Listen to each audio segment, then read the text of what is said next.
Hello everybody, welcome back to another video. It is finally time to get started with the roster breakdowns as we head into the 2023 season.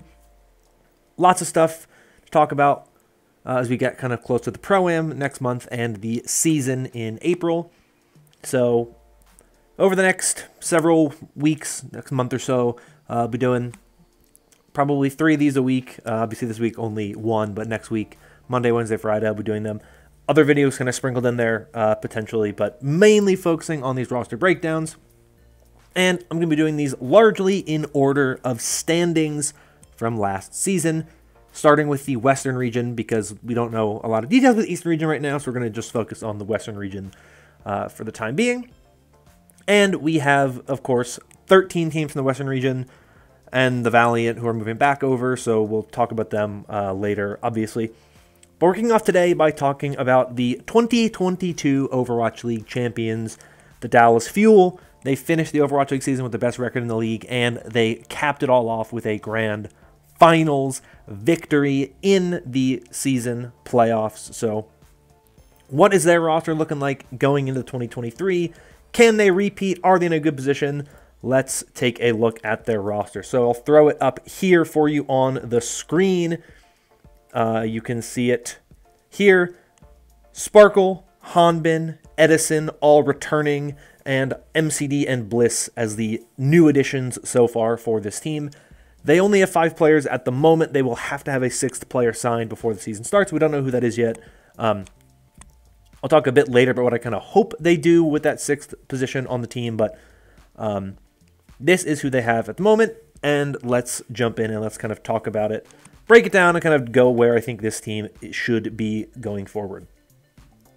So start with the tank role, where they have 1 tank player for 2023 at the moment, and that is Hanbin. Fantastic season for him last season. He was an MVP candidate. He was one of the best players all season, one of the tank role star. He is an incredible player, known predominantly for his off-tank play, stuff like Sigma, Zarya. His Junker Queen last year was really, really good. His Diva is very, very good.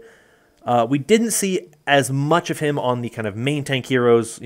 Winston was fearless his role on this team last season. Right now, Hanbin is the only tank for this team. I'm of the camp currently that I think the best thing you need going forward is 2 tanks. I do think you need 2 tanks, generally speaking. I think 2 tanks is better than having 1 tank. I think you need someone who can kind of cover for the bases that your tank player's weaknesses of. I don't think the Dallas Fuel will win last year's Grand Finals if they don't have Fearless on the roster. He was such an important part of what they were able to do in the playoffs on Winston. I think you need a 2nd tank player. So Hanbin is a great player. I hope they fill out this roster with another tank player. Takoyaki is a name that I will keep throwing out there. I don't think they are going to sign him necessarily, but Rush said in the past that he thinks Takoyaki is one of the best tank players in Overwatch. So if he did get signed to this team, I wouldn't be surprised. I just don't expect it, but he's definitely a name that is on the back of my mind. There's other potential tank players you could see kind of getting added to this team, but Hanbin brings a lot of very strong play to the tank role. We've seen teams like the Seoul Dynasty last year, the Florida Mayhem last year, find relatively high amounts of success with, single tanks on their roster. But I don't think that it is the only or best way to build a successful roster right now. But if you're going to roll with 1 tank, Hanbin is among the best in the business for it. He was so good last year. He was so crucial to their success throughout the entirety of the season. They would not have been the #1 seed last season without Hanbin.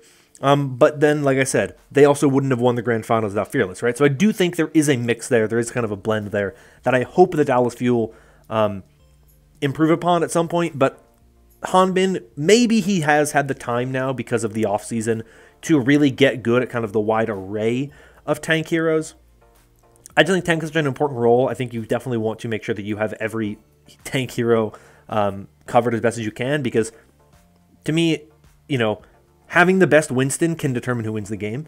And in a tournament setting, it matters a lot. And so that is kind of where my concern is for the tank role here, but I don't think it's their biggest need or the thing they need the most. That's something to me you can kind of find as the season goes, what you're good at, what you're not, and you can plug that in a little bit better. So I'm not too concerned in that regard. But I think Hanbin's great, and I think he had such a great season last season. I have tons of faith in him. I think he's the best player on this team.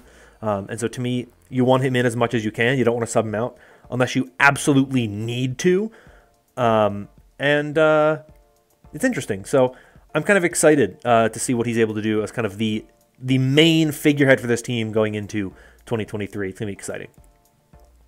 Other returning players, of course, the DPS line for this roster, Sparkle and Edison.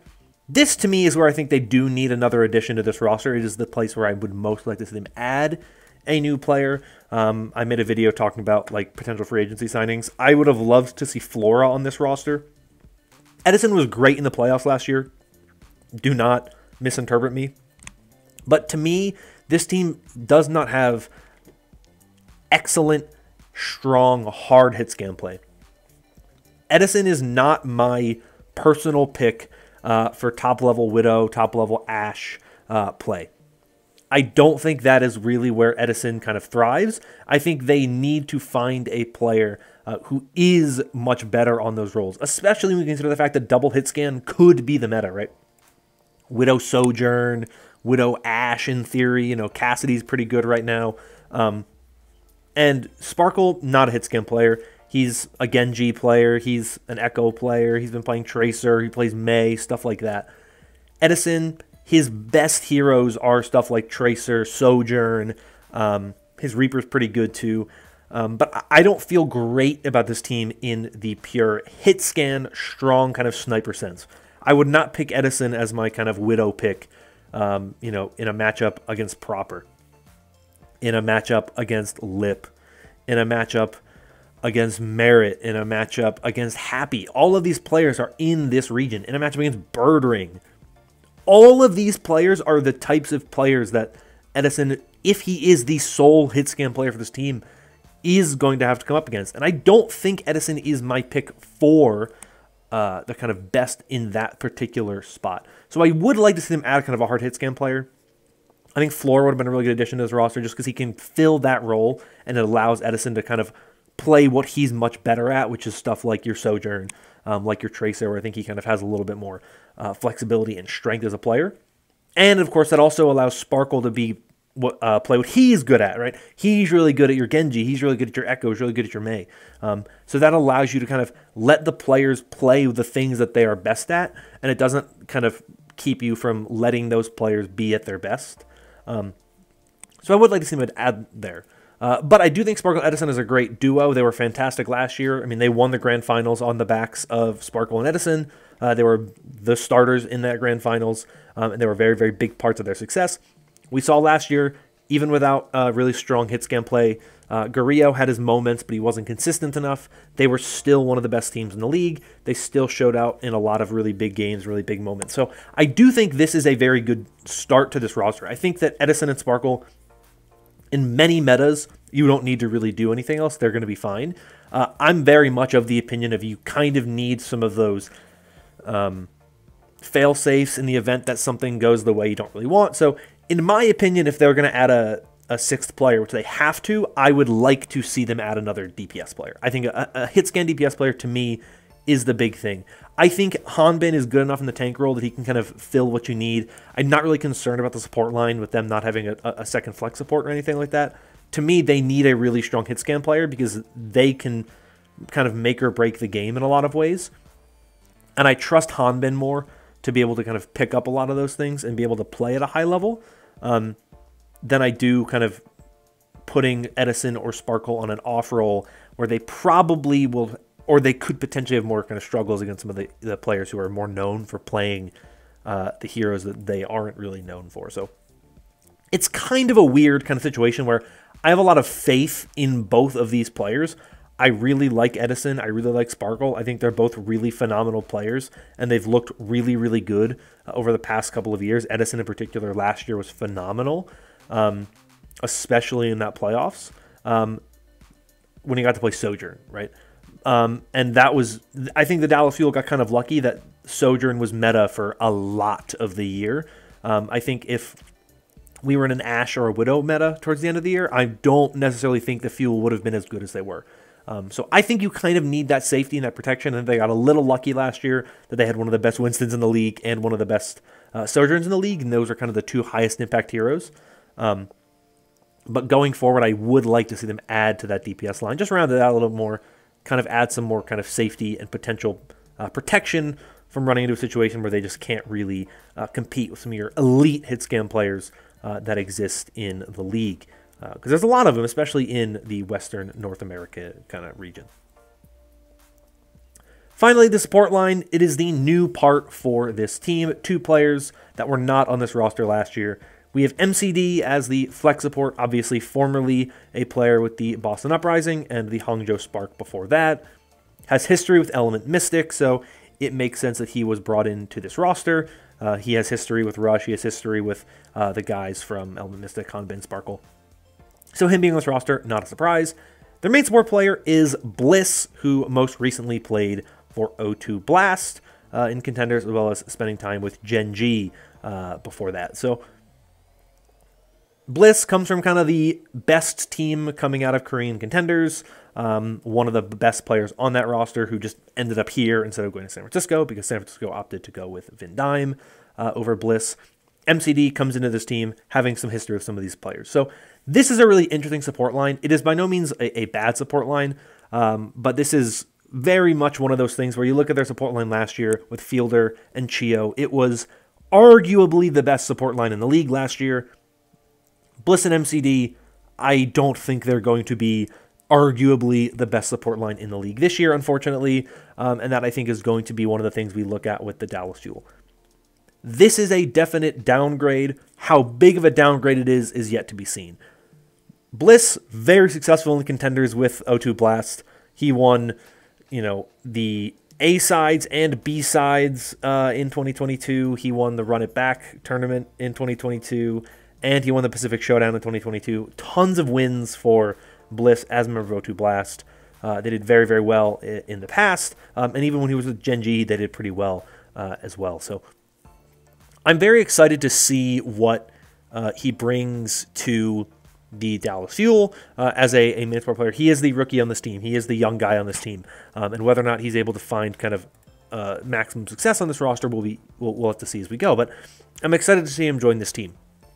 MCD is a player who I think is very solid as a player. I don't think MCD is, fielder levels, is shoe levels, but he's a very solid flex support who, generally speaking, does very, very well in the league and has been kind of a pretty strong player.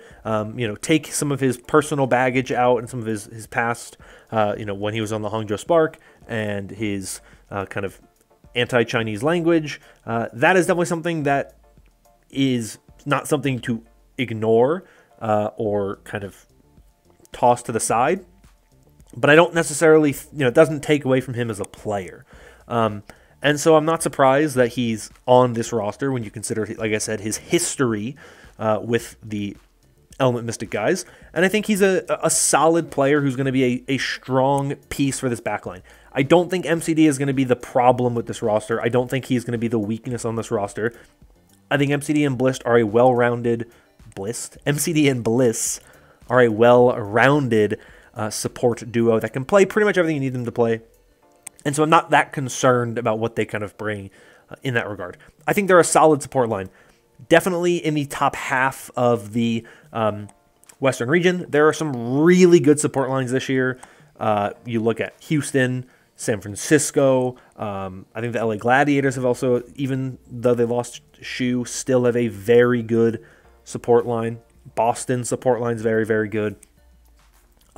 So you have a lot of very strong players, really, really good pieces around the league in the support role. So that, to me, is kind of one of those things where it's going to be difficult for the Dallas Fuel to repeat their success from last year, because I do think, in general, their roster has downgraded from a year ago. I look across the roster, there's a lot of returning pieces like Hanbin, Sparkle, and Edison, but losing Fearless, I think, hurts on the tank role. Losing Fielder and Chio is a massive loss if you consider just how strong those two players were last year. They were arguably the best support line in the league. Now you kind of have a downgrade there. They have less flexibility than they had last year. Now, like I said, keep in mind this roster not complete. They have to have at least one more player by the time the season starts. They could always add 2, add 3. Who knows how many they're going to add. I tend to think they'll probably add 1 or 2 max to this roster. But this is still a very strong roster. They are going to be competing in tournaments, right? They should be expected to at least be present in the conversation for making tournaments, right? When you only have 6 teams making the midseason tournament this year, I can't say for sure they'll be a top 4 team in the Western region, but they're not going to be a terrible team. They're not going to be disappointing. They're going to compete for titles in some capacity.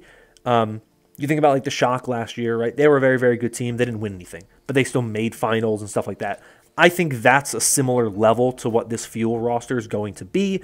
I think the competition around them has gotten very, very big.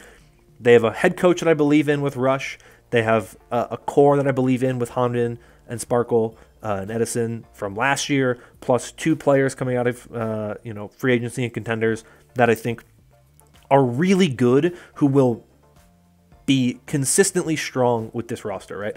We kind of look back at maybe kind of during like the Jexa era for this team, when they had Jexa and Fielder, where they were a really good team, but they just didn't have that kind of level to bring them to championship levels consistently, but they weren't making mistakes. That's kind of where I fall right now with this support line. I think that they have a ton of potential. I don't think they're going to be busts, but I also don't know if they're going to elevate the team enough to be a championship caliber team. But all in all, I do like this team quite a bit. I still think they're going to be a very strong team. I'm curious to see how they round out this roster with their 6th, potentially 7th players. But I'm really curious to see where this roster settles for its final piece. And I'm definitely interested to see what the Dallas Fuel look like going into 2023 on their title defense campaign. But that's it for me for the Dallas Fuel. Let me know your thoughts on this Fuel roster in the comments down below. Do you like what this roster is? Do you think it's going to be a pretty good roster? How do you feel about this team based on their success from last season? Do you think that they have any chance of repeating? Do you think this is a team that's overrated, underrated, whatever? Let me know in the comments down below, but that is it for today.